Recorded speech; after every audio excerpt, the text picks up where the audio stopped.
Hi there guys, video number 3, back on gravel. I'm going to be sticking with this off-road mixtape thing. Quite like it actually, been some good races in here, so let's see what we've got up next. We have the championship, so Alaska, frozen peak Mont Blanc, so in France. First place I ever went skiing. And then Latvia, so I'm not looking forward to having a frozen peak, that's for sure, sliding about all over the place. So, yeah, Chamonix in 19-something, first place I ever went on holiday. Actually, on that holiday was the very first time I ever hypnotised somebody. That started my hypnotic career. And luckily for me, the guy was a really good hypnotic subject, and he went into a trance. I got him to do a couple of things. And I said to him that it was getting really, really cold, and he actually got goosebumps. And that, when I saw that, that made me realise hypnosis was real. Then I said it was getting really hot, the goosebumps went away, and he actually started sweating. So for me, that was confirmation that hypnosis was genuine. First person I ever tried to hypnotise, a guy called Mark, who was a friend of my sister's, and we did it in our hotel room. It was me, my sister, and a couple of her friends that had gone on holiday. She used to live there. She lived in Chamonix as a kind of live-in nanny, looking after children, but the kids used to go to school, and then she just used to go skiing the whole time. So I went out there on a holiday to visit her. I'd never been skiing in my life, and she taught me how to ski on that holiday, and her instructions were, point your skis down the hill, and if you think you're going too fast, just fall over. So I was like, yeah, all right then. So on Mont Blanc in Chamonix, on admittedly a blue run. Come on, dude, stop talking. I'm telling a story. Jesus. My subscribers don't subscribe for your intros. Right, anyway, so I pointed my skis down the hill, started going down the hill. I started going way too fast. I fell over, as per my sister's expert instructions. And it was amazing. So I went back up to the top, did it again. And then my knees started to really fucking hurt from the falling over. So I started learning how to stop and how to turn. And yeah, it was absolutely awesome. And by the end of that holiday, one of her friends, a guy called Chris, he took me on a black run. So that's like the most extreme runs. So it was only a week holiday, I think. Might have been 10 days, can't quite remember. It was a long time ago. But yeah, that was me learning to ski. Now I'm not a skier. I can ski, but I'm a snowboarder. So I don't. Since then, I've been on loads and loads of snowboarding holidays, but not skiing. I think I've probably been skiing maybe once after that initial experience. But yeah, on that holiday, this guy called Mark from London. He was a DJ mate of my sister's. I'd never met him before, and I'd never hypnotised anybody, but I was researching it at the time, and I'd taken some hypnosis books with me, and I was reading a book on hypnosis, and he saw that I was reading it, and he says, "Oh, can you hypnotise people?" And I went, "Yeah." And inside I was thinking, shit. And he went, "Will you hypnotise me?" And I was like, "Yeah." And I was thinking, oh my God, this is not going to work. Hypnosis isn't real. I'm going to look like an idiot. And I started giving him some suggestions. I said he'd forget his a number, and I did a little skit with that. Then I said he'd forget his name. And it was all going really well, but I honestly thought that he was kind of like having me on and playing along. Oh, you bastard. I've got to rewind that. I thought he was kind of playing along, and I thought he was just going to open his eyes and point at me and start laughing and go, this ain't real, you idiot. And then I did that you get him really cold thing, and he got the goosebumps. And it's like, my sister and the mates were laughing, and I was thinking, holy fuck, he's got goosebumps. You can't make yourself get goosebumps. This is fucking real. And I then switched over to suggestions of being really hot. The goosebumps all went, as I said, and they started pulling at his T-shirt, and he was gasping for his breath and that. His face went all red, and he started sweating. I could actually see beads of sweat on his forehead. I was like, holy shit, this is real. And I couldn't believe it. Before that, I never tried to do it, but I'd been researching it for quite a long time. I was absolutely obsessed with it. But up until that point, I honestly didn't really believe it was real. I thought it was some sort of... I just thought it was like acting... or placebo, depending on whether it was stage hypnosis or hypnotherapy. But yeah, that really changed my mind. And then since then, I was a stage hypnotist first for quite a few years. Used to do pubs and nightclubs in around the Midlands area mostly. And then, what the fuck? Oh, I'm fourth. I thought I was in last position, and it surprised me at the end of the race. Oh, that's not good enough. Off-Road Masters is back next week. always and only here. Not happy with that. Not happy with that at all. So that's event 1 of 3, and I've come in 4th. I'm gonna do that again. I've got to get higher than that. So yeah, after that initial experience, it gave me so much confidence and belief that hypnosis was real that started my career. And I tell you what, if Mark wasn't a good subject, and my induction was not very good. But if I hadn't gone into trance, I just would have sacked the entire thing off, and my entire life would have been different. Because after that, I did stage shows in pubs and clubs, and then people used to come up to me after stage shows saying, "Oh, can you help me lose weight? Can you help me quit smoking? Can you help me do this, that, and the other?" And I was like, I can't, but I should learn about that stuff, really. So I learned about hypnotherapy. I started studying psychology. I went back to university and did psychology and all that kind of jazz. And then I opened a hypnotherapy clinic, which I was running in England for, I don't know, maybe 10 years or something. But I had amazing success. And once I'd done that, I wrote a few books on hypnosis. You can buy them if you want. They're on Amazon. Search for Stephen Hall Hypnosis and you'll find them. There's several books on different areas of hypnosis.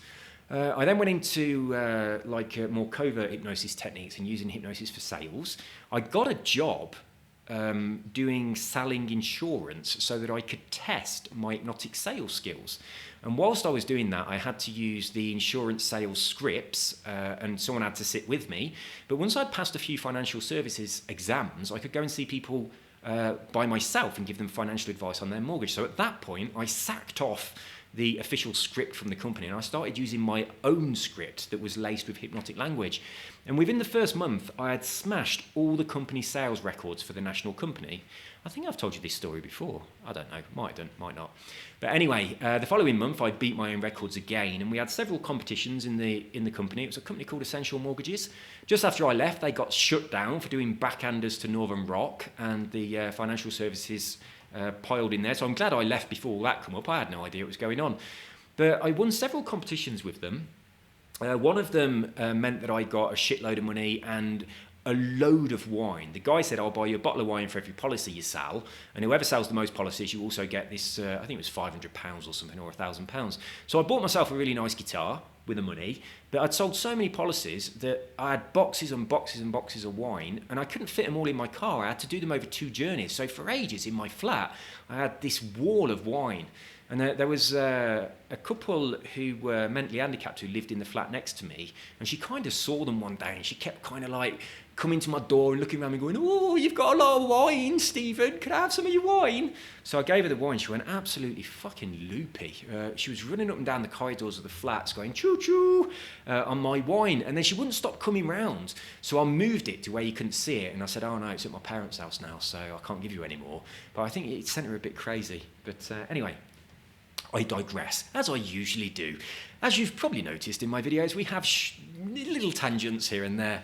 But yeah, that experience in Chamonix, when my sister used to work there, that really did lead to my life of a hypnotist. And once I'd done all the hypnotherapy, I wrote the books, and then I produced an online course, which you can still go and see. It's completely free. It's the website is freehypnosislessons.com.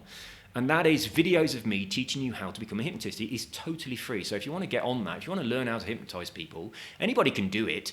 Just watch that series of videos. As I say, they are free. You get one every day by email, and you get them over a month.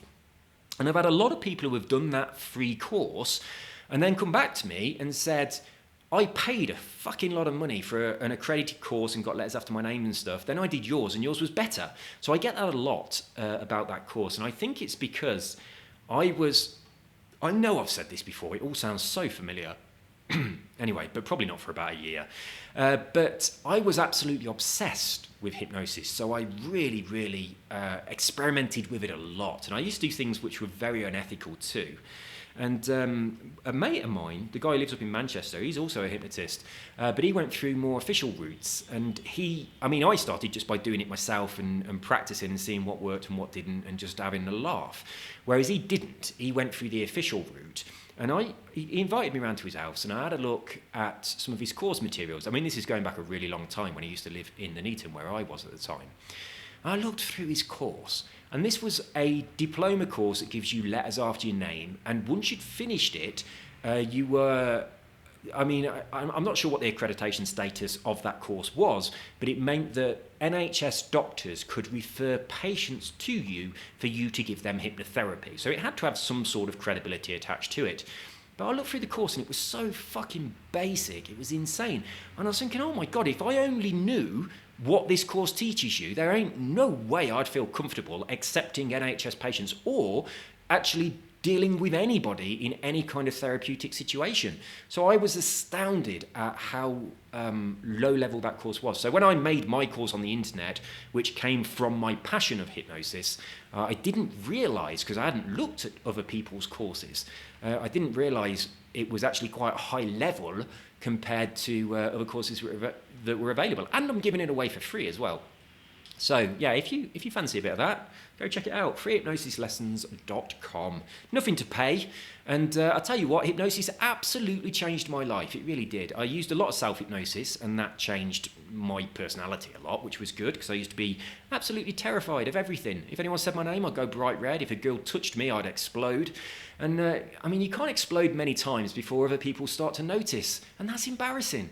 I never used to be able to talk in front of people or anything, but I then started doing the stage shows, and obviously for the stage shows I have to be on stage with a microphone entertaining a crowd of hundreds of people, so I had to overcome that fear. And I mean, at the time as well, I had a fear of heights, and for my ex-girlfriend's 21st birthday I bought her a hot air balloon ride for two with champagne, and then realised as I was blowing up the balloon, hang on a minute, I'm getting on that, and I was shit scared of heights. So I did like a hypnotic technique on myself to eliminate that phobia, and it kind of went straight away, which ruined roller coasters for me a lot. So that was a bit of a shame. But yeah, I did specialise in phobias for a long time, and you can eliminate someone's phobia really quick. I know I've told you this before. Very quickly before we continue, I did overhear a couple of girls talking about one of the girls' phobias on the tube once. We were going to a place where they had to use a lift, and she had a phobia of lifts. I overheard the conversation, so I butted in on quite a full tube carriage. Makes it sound like a horse and cart. But yeah, I was on the tube in London, and it was quite full, and these two girls are speaking. Nobody else was really talking, so I'm gathering everyone was listening to their conversation. But I kind of butted in and says, I couldn't help but overhear that you've got a phobia. I specialise in phobia cures, and I can get rid of your phobia for you before we get to the next stop. So I says, look, if you want to give it a go, I can do that for you. So I did it. And she went in the lift. She was fine. It was my stop as well, so I know that she was fine. But I tell you what, her and her friend, both of them, were absolutely stunning. And obviously, every guy on that train really wanted to be me at that point. It was like, oh my God, I wish I could just talk to them women like that. That's how it felt. It really did. It felt like a huge amount of admiration that I was able to do something for this incredibly attractive girl. But there we go. At the time, I was seeing somebody, so nothing happened from it. But obviously, that's not the direction it was going. But your mind might have been going in that direction. So I thought I'd get you back on track. But it would have been a very simple step from there to get a phone number and then dates and what have you, if I were single, but I wasn't. But yeah, it was quite a nice, very rewarding experience. A little bit of an adrenaline rush doing that in front of other people. But the reason I bring this up is because if you go and do that course that I've mentioned, you'll be able to do shit like that. It's actually really bloody easy. And you could have a career as a hypnotist, either a stage hypnotist, a hypnotherapist, or one geezer I know, a guy called Igor Ledhovsky. What he used to do, he's a hypnotist, he's a really bloody good hypnotist, I respect him a lot, but one of the things that he used to do, he specialises in conversational hypnosis, and he used to write speeches for presidents. So imagine that as your job. You're writing the speech for a president to read out to the masses, your words, because he used to put hypnotic language into those speeches for whatever agenda they're trying to push. So that used to be his actual job. So yeah, learning hypnosis, it really does open doors for you, really quite incredible doors. And I mean, after all of that, I then got into the law of attraction, and I used the hypnosis in combination with the law of attraction to achieve stuff that's really, really quite miraculous, I think. And I'm not trying to brag or boast or anything like that, but what you can achieve by using those techniques is absolutely phenomenal and life-changing, and it is so rewarding to be able to do that for other people, and it is obviously fucking awesome for doing it for yourself too. So if that's something you've never considered, then go check out those videos on whatever the website was, freehypnosislessons.com. You don't have to pay anything, you just get a load of free shit, and then you get a load of amazing skills that will change your life forever. So all of that come from this track being on Mont Blanc in Chamonix in France, the first place I ever skied down a hill, with the expert instruction of my sister to go down the hill as fast as I dare until I need to fall over. What an amazing teacher. I'll tell you what, I taught some people how to snowboard at Tamworth Snowdome, and my instruction was quite similar to my sister. I said, point the snowboard down the hill, and when you feel like you're going a bit fast, just fall over onto your bum and do that. So I didn't want to go for all of the toe and heel turns and all that bloody boring shit. So I just wanted them to have some fun of going fast. So they did what I did on the skis. They pointed the snowboard down the hill in the Snowdome at Tamworth. At the bottom of the hill, there was a snowboard or ski, I can't remember, lesson going on one sectioned off corner. And my friends didn't follow part 2 of my instructions to fall over. They just pointed the snowboard down the hill until they were going too fast. They went straight through the lesson at the bottom of the hill. Then I've missed a checkpoint. Not too bad, because I was doing shit anyway. They hit the wall at the bottom and then just went over the top of the wall and completely crashed, and they all got kicked off. The guy came up to us and he goes, "Look, lads, you lot can't snowboard, can you?" He goes, "I've got to kick you off. You're too dangerous." And I was like, "I'm not fucking getting off." So I've paid money to be on here, and I want to go snowboarding. So I stayed snowboarding for a bit. They all went up to the bar and had a drink, and I joined them afterwards. But unfortunately, they couldn't follow instructions. I got the same instructions off my sister, and I managed to do it. So yeah, it's not hard, is it? Just go, point it down the hill. When you're going too fast, fall over. Get back up the hill and then do it again. That's it. That's all you got to do. So if you've ever wondered about learning to ski or learning to snowboard, that's all there is to it. It's so easy. You don't want to be bothered with lessons. I am looking forward to snowboarding with John. It's when I go back to England next week. Me and John are going to pop on over to Milton Keynes to go on the... hello, mate. We're going to go on the indoor slope at Milton Keynes. I've been there shopping. They've got an amazing music shop in there with a load of drum kits that you can have a smash on, which is awesome, and guitars and stuff. And John is actually going to buy a Gibson while we're down there. He was going to go and buy it, and I said, look, hang on. We'll go to Milton Keynes, and we can go to the guitar shop there at the Snowdome. You can get your Gibson while we're there. I'll be with you. And then we can go snowboarding. So we've made a bit of a date of it. But I'm looking forward to that. I'm looking forward to the music shop. But what John says, which is completely true, he's like, I don't want to buy it in a shop. They'll want me to play something. And for someone who plays guitar, but you're not that good, which, I mean, John's pretty good, but he certainly isn't, an expert. We used to be in a band together called Verbal Discharge, but we didn't perform anywhere apart from in my garage what am I, second? That'll do. We didn't perform anywhere, we just jammed. I used to play guitar. Tussles. Let's get rid of this guy. But I moved over to drums because it's more fun, and we didn't have a drummer. The drummer did his backing. So it ended up just being me and John, me drumming and him playing guitar. One of our friends used to come and sing for us every now and again, a guy called Baz, and we said we want to sing Rape Me by Nirvana. And he went, I ain't singing that. I said, don't worry, Baz, no one's going to rape you, you'll be all right. But we used to do Sex Pistols, The Undertones, a couple of Nirvana tunes, a couple of punky type things, really. It wasn't good, but it was a lot of fun. So originally he used to come to my flat and we did that. And then when I got the house, I actually built a soundproof studio in the garage that was really fucking soundproof. It's like I could smash out on my drums in there. And if you were in the back garden, you couldn't even hear it. It was really, really good stuff. My uncle got me some really high density plasterboard.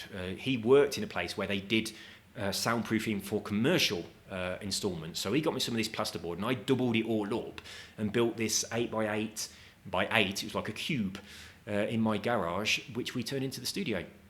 So yeah, me and John used to have a lot of fun in there. It was good. I kind of missed that really.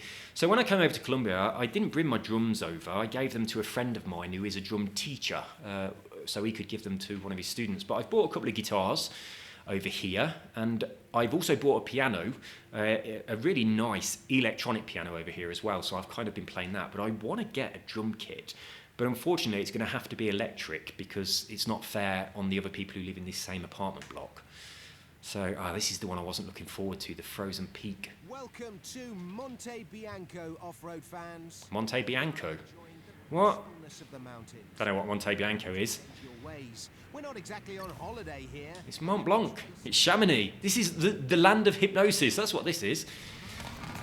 Right, I'm going to tell you something that happened to John recently. He might even watch this video. I don't even know if I'm allowed to say this. John had a fucking amazing job and no commitments, like no wife and kids. So ages ago, actually his job wasn't amazing, it was pretty crap. He was doing picking and packing, and he was starting to work, I can't remember exactly what he was doing in his job, but it wasn't the sort of job that would have like the ability to progress up the ladder. I'm going to start again. There was no real promotional opportunities. It was sort of warehouse work. And he was fucking around on this computer software, making a fantasy football league for him and his mates at work, which to me is slacking off. Right? I've been a manager. I catch someone doing that, they get in trouble. His manager caught him doing it, and he was like, "This is pretty impressive." It was on something called SharePoint. I don't even know what that is. But anyway, the manager says, "That's pretty good. You're pretty good with this stuff. If we move you around the country, can you teach other people how to use this software?" And he's like, "Yeah, all right then." So he got sort of like shifted from his warehouse position to something more clerical, teaching people how to use this software. If you listen to this, John, and I get stuff wrong, I do apologise, you know what I'm like. But it's going to be roughly right. And anyway, he moves over to this more office-type job, teaching these people how to use this thing. And then a couple of months go by, and John comes around to me. We're playing darts together in my garage, and he says, "I want a bit of an adventure. I wouldn't mind going somewhere exotic like India." We were talking about law of attraction, listening to Tony Robbins and stuff. And then I'm not sure how much time passed, but John got in touch with me, and he says, "Oh, you won't believe what's happened. They want me to go and teach this SharePoint stuff to these new premises that are in India. So I'm going to go over to India." So he went over to India. He lived there for a while, teaching people how to use this thing. And he went to various places in North America and other places around the world. I'm not sure exactly where. But because of this, he got in really, really well with the actual owner of the company. Now, the company, I don't know if I can say who they are. I don't care, so I am. It's Pearson Group, who supply Penguin books. So it's a book warehouse, and they supply Penguin books. So his boss is getting really quite pally with him, and he paid for him to go to a Formula One thing. I can't remember what it was. I know I should have paid more attention, John. What was it? Was it Valencia or something? I can't remember. Feel free to comment. But yeah, he went to a Formula One thing where, if my memory serves me properly, or it could be my imagination, he got to go around the area where the cars are. Well, I don't know what it's called. The pits, maybe, or something like that. I can't remember where it was. So I would like to imagine it was a VIP box at Monte Carlo, but I can't remember. I think it was somewhere in Spain. But I could be completely wrong. But yeah, that's pretty fucking awesome. So he's got in quite pally with his boss.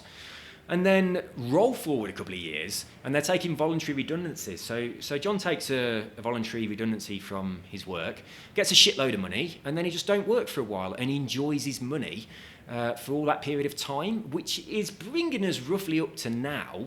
So with all that money, he's saying, "Yeah, I'm going to buy a guitar, I'm going to do this." He went on loads of snowboarding holidays all this year, and I got very jealous of him sending me videos. And so he does all that, and then his ex-job, because obviously he's taken voluntary redundancy, say to him, "We want you back." And they're basically giving him a lot more money for doing a lot less work, and he's been away for several months whilst having his redundancy money. So all that's been going on. And then at the end of it, it's like salespeople have been pestering John, saying, "Do you want to do this PPI check thing?" which he's never done. And he thought, "Oh, fuck it, I'm going to have a look." So he just had a look to see whether or not he was due any PPI. And he was, from several different banks. And he's got, I can't remember when she said it was like $5,000 or something, but he got a load of money from all the PPI payments from his various banks and credit cards that's all just come through. I think there's another couple that are going to come through soon. And it is the amount of money he probably would have earned if he'd been at work for the past 5 or 6 months instead of just going snowboarding. So how fucking amazing is that? So yeah, the last year for John has just been a year of leisure. Just going on holiday to various places. I think he's gone to Austria a couple of times. I'm not sure where else. He tends to go to Germany quite often as well, because he really likes cabbage. No, I think he's got a couple of friends that live in either Germany or Austria, I'm not sure. I've never been with him, I should do. Me and John have been to Livigno together snowboarding, but that's it. We've only been away that once, and that was a long, long time ago. So, unfortunately, we're not going to get away anywhere exotic, but we are going to go to Milton Keynes. So I said, hold on, I'm buying the guitar, because he wanted to treat himself to a decent guitar. He's still playing one at the moment that I gave him absolutely years ago. I must have given it to him about, I don't know, maybe 15 or 20 years ago, and it was a guitar that I bought secondhand anyway off someone I used to work with. But that guy had he'd kind of stripped the guitar down and changed it all, and it played really well. I think it was a Squier, I can't remember, but it played really, really nicely. And John had that guitar off me, and he's still been playing that one for such a long time. But now he's decided to treat himself to something special. So he's going to get a Les Paul from Milton Keynes when we go down there in a couple of weeks. So I'm quite looking forward to that. So I might have a little bash on the drums. I haven't played a drum kit in several years. So I haven't touched a drum kit the whole time I've been in Colombia, and I've been here over 3 years. So it's been at least 3 years. So I feel very rusty, and playing in a shop, I'm a bit nervous about that. And John's a bit nervous about playing the guitar in the shop when he's trying to decide which one to play as well, which one to buy. But we are going to go, and we're going to do some snowboarding there as well. When I was in England a few years ago with my wife, the first time she'd ever been to England, we went to that shopping centre, and she was like, it's cold in here. And I was like, yeah, wait till you see this. And we walked around the corner, and then there's the big slope, and she was shitting herself because she thought I would try and make her go onto the snow and do skiing or snowboarding, which she definitely wouldn't do. She's terrified of roller coasters and anything like that. She hates that type of stuff. But no, I just wanted to show it to her, because I think it's quite impressive to have an indoor ski slope in a mall. That's pretty good. So yeah, normally we go to Tamworth. We used to go there quite a lot because that's just down the road. But we are going to go to Milton Keynes because it's a little bit bigger, and I've never been there. So it's obviously not a holiday in the mountains, in the beautiful wilderness, but it is a step up from Tamworth, and it'll be nice. So when I came over here to Colombia, I gave all of my snowboarding stuff to John, which I got quite a lot of.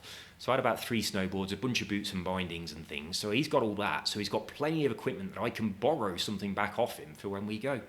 So I am really, really hoping that we do get the opportunity, as I've said on previous videos, to pop over somewhere in North America or Canada or something and do a snowboarding holiday together.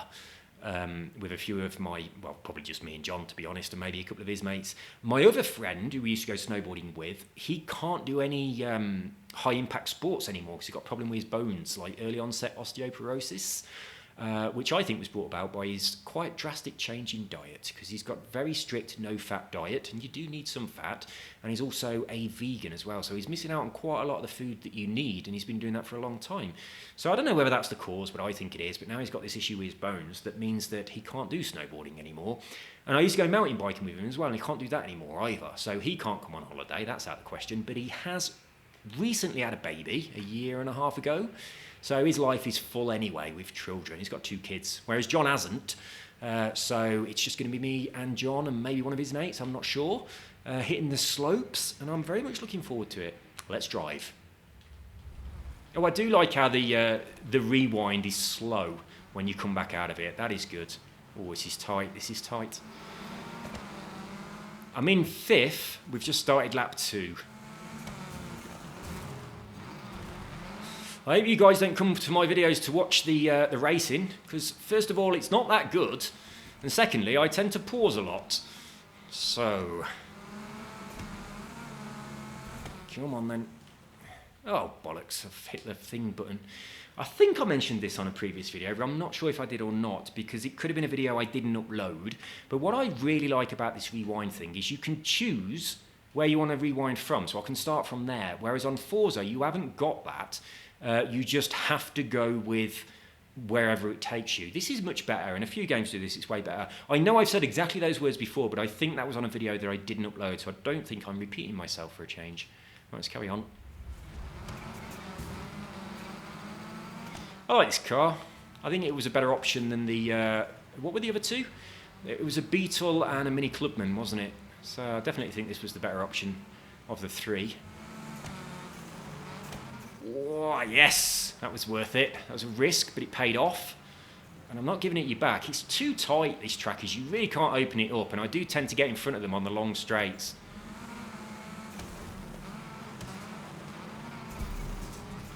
Ah, yeah, beautiful. Where are we now? We're 3rd. Oh, shit, shouldn't look up there. Pay more attention to the track. Jesus Christ, it's gone really hot in here. I've got a bloody fleecy, woolly type sweater on and I'm boiling. Ah, I need to take this off. Right, I've got to take this off. I'm way too hot. Right, there we go. That's better. Come on, headphones. Right then, I can focus. What time is it? It is, oh my goodness me, it's nearly 4:20. Time has flown today, but I've done 3 of these and nothing whatsoever for my business. Whoops. And I've got that Final Fantasy to play as well, haven't I? So when the dog gets home and I can't do videos, I might get in there. But I don't know whether to do a playthrough on that or not. Might do, might not do, might just play it by myself. It's a time suck, isn't it? And I don't know whether I'm going to play it and think, it looks too old, and then sack it off, or whether I'm going to play it and go, oh man, Quistis, I used to have a crush on you, and those kind of things, and absolutely love it. But we'll see. I can't imagine it's a very interesting thing to watch, because there's a lot on Final Fantasy where you're just doing like drawing your magic off things and all that kind of stuff. So I imagine it'll make a boring video. But I think on this remake, they've given you the ability to like turn off random encounters and make it go faster and stuff. They've done that on all the previous remakes, so that kind of gets rid of a bit of the grind, just so you get to the nice bits of the game. Anyway, let's crack on with this driving business. Oh shit. Oh, that was a bad restart, wasn't it, from that pause. That was nice. Really enjoyed that slide around that corner. Oh, go on. What's this? Oh, it's the last lap. I'm 3rd. That's enough. I'm happy with that. That is enough. So the road wasn't actually as slippy as I thought it was going to be. So 3rd position. Is that the end of the tournament? Is that it? Is that it? No, we've got Speed Cross. This track looks pretty interesting, so... Have I done this one before? Did I do this one just a little while ago? I'm not sure if I did or not, I can't remember. Come on, hurry up and load. You just crashed. You little bitch. Oh no, no it didn't. No it didn't. Okay, good. Right, so we're still on AI hard. I tell you what I am really tempted to do, crank it up to very hard and put my my settings on my car back to what I was before. I'm not going to do that now, but that is going to be my plan. I'm going to stick with this for a bit, then I'm going to do that to ease myself into the next level. Okay, we've got some juicy, grippy tarmac. That's nice. Are we on a... What is this? Is this elimination or something? I'm not sure. I think it... Ah! I'm going to restart. I think this is an elimination one. So I've got to make sure I stay out of last place. I'm pretty sure it was. Does it tell me? Yes, elimination. Right, so staying out of last place. Sorry about the restarts, guys. Skippy, skip, skip. Right, Gonzalez, you're going first. Let's try and weave our way through a couple of these. Oh, that felt quite nice, actually. It really did. A bit frustrating that I didn't get through this little gap here. Just thread the needle. Yes. Oh, this is tight. But we've made him crash, and we've got second. Oh God, I'm looking at the top, and oh fuck, I should never look off the road. I look up at the top corner and I just lose it straight away. Oh, that's not a bad place to restart, actually, because he's still going to crash, and we got a better corner. Oh, it's not tarmac anymore, and it's much slippier. Get off. Got a hairpin coming up. Got to make sure I brake nice and hard for this. Oh, I'm sliding. I'm off the road. That was absolutely shit. I'm not going to rewind because I'm still in a relatively decent position, and they didn't get away from me very far. I think I can recover this. There we go, there we go. Right, I'm 4th of 6. Oh my goodness, that's a bit scary. Come on.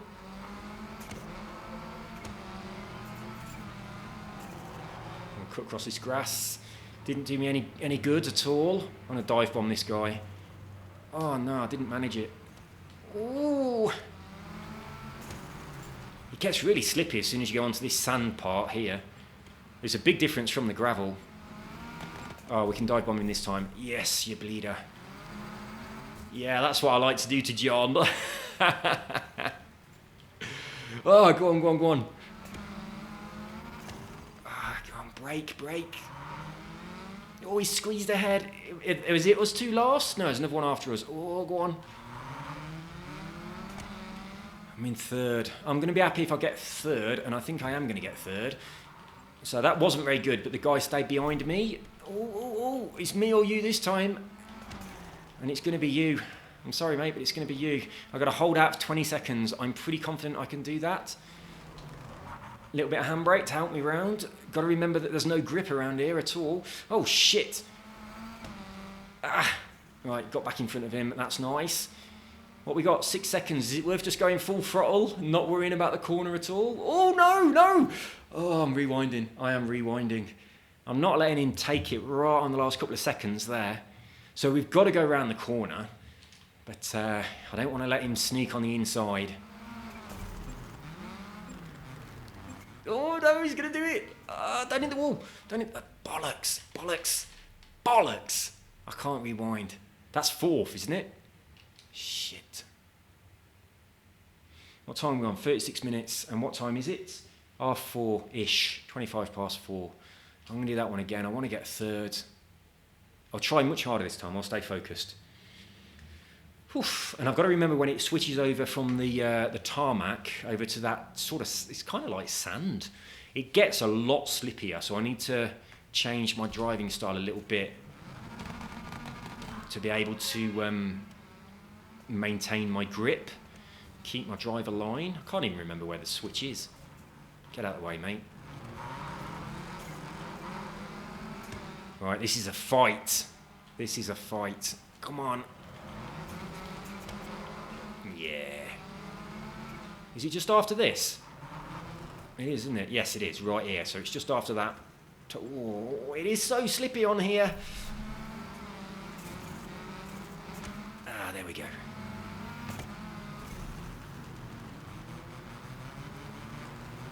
Don't want to accelerate too fast around there because I'm just skidding out. Back on the tarmac. Right, come on. This is where you pull it back. Oh, that's tighter than I thought. And I was looking at the mini-map thinking we were going to go to the right, but we don't. Oh, that was close. That was close to being beautiful, but unfortunately, it was just a sliver on the wrong side of beautiful. Right, here's the change over to the sandy surface. I'll keep it nice and tight.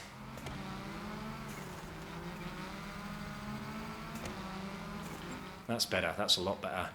I'll make sure we slow down in time for this hairpin. Oh, there we go. Oh, shit. What they ought to do, and they could have done this when they had the Kinect sensor, is they should watch what you're doing. And if you lean right over on your sofa, you should get better steering. That's the way it should work. When you've got your thumbstick almost snapping off and you've leant right over, trying to get around a tight bend, they need to give you a little bit extra on the outside. And yeah, that'd be pretty good. What is that smell? Am I cooking anything? I don't think I am. I'm pretty certain I'm not. Hang on, let's see if I can take my headphones off, see if I can hear anything. No, I'm sure I'm not. It's the smell of food. The smell of burning food. It must be a neighbour. Perhaps there's a window open. I bloody hope not, because it's been absolutely pissing it down. So if there's a window open, I'm going to have a wet floor. Right, what's coming up? We got... Hey, what would be nice is if the mini-map was still there on this bit. That'd be quite handy. What did I do last time? Let's have a look. Okay, that's what happened before, so we just don't want to knock into that, so that's not a problem. Right, here we go then. Oh, that was too slow. That was far too slow. I'm in fourth. I demand third.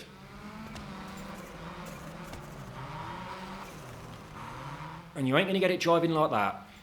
Right, see if we can squeeze some out of this. Nice and tight on here. Oh, I'm sliding. Shit. I'm going to cut this. That was a mistake. You! Yes! Right, rewind. Let's rewind a bit. Do you reckon I'm going to get away with rescuing my car and pushing him out at the same time? Let's try. Let's push him again. I've got to get third. Ooh. Oh, yeah. Brilliant. Go on. Oh, he's getting it back. How many seconds? 11, 10, 9. Oh, look, we've got this hairpin. I can hit him again. Yes, you bastard. He's in front of me. I've got to rewind. What is happening now is exactly what happens on Couch Co-op when I'm playing racing games with John. This is all I do. I just try and spin him out, and it's so funny. I love it. He hates it. I've got to spin him out, but I've also got to get in front of him. How many seconds? 4, 3, 2. No, I'm rewinding. I'm refusing to. I think his car disappeared. I'm refusing to have anything other than. I might just be able to get in front of him. Not. Oh, that's good. Oh shit! No, it isn't. Sorry about this, guys. Right, come on then. I might just be able to get on the inside. Look at that. I can just play fair, and I've done it. That was fair. I know I hit him, but that was fair. I didn't spin him out, and I actually got in front of him. So there we go. I've got third place. I'm not going to catch up with the next dude, am I? Absolutely not. So, let's... I didn't mean to do that. I meant to do this. Let's have a bit of this. Ooh. What happened then? Oh, I must have missed the checkpoint or something. It pulled me back. Oh, that's a lot tighter than I thought. Come on then, you bitch. Eliminate my ass. I've got third place. I'm happy. There we go. That was fun. That was a lot of fun. It would have been much more fun if that other person there, I'm not even trying to pronounce that. If that was John, that'd have been a lot more fun. But that was fun. So there we go. We're on about 40 minutes. It's now 4:30 in the afternoon here in quite miserable Colombia. I haven't got enough time to go to the mall now, so I'm going to have to do it tomorrow. So hopefully it's going to be a nice day tomorrow. See all you guys soon. When my dog gets home, I might go on Final Fantasy, but I'm not going to be recording any videos. But in the next half hour, I better do some work, really. I've done fuck all day. This is kind of work, isn't it? YouTube pay me a little bit of money. It's a bit of work. I tell you, when I first started doing these videos, and I got like a big bump of money near the beginning, well, my wife saw that, and then after she was coming home from work on another day, she was like, "Oh, you've been on the Xbox," as opposed to saying, "Have you been on the Xbox all day?" You know, and that's good. So if you want your wife to come home from work and say, "Have you been on the Xbox?" No, why not? Get on there now. Then you better get a YouTube channel and make some money from it. It's not a lot of money. I think at the moment I'm on about $100 a month, which ain't bad. If you don't spend it and it adds up, that's a free holiday a year.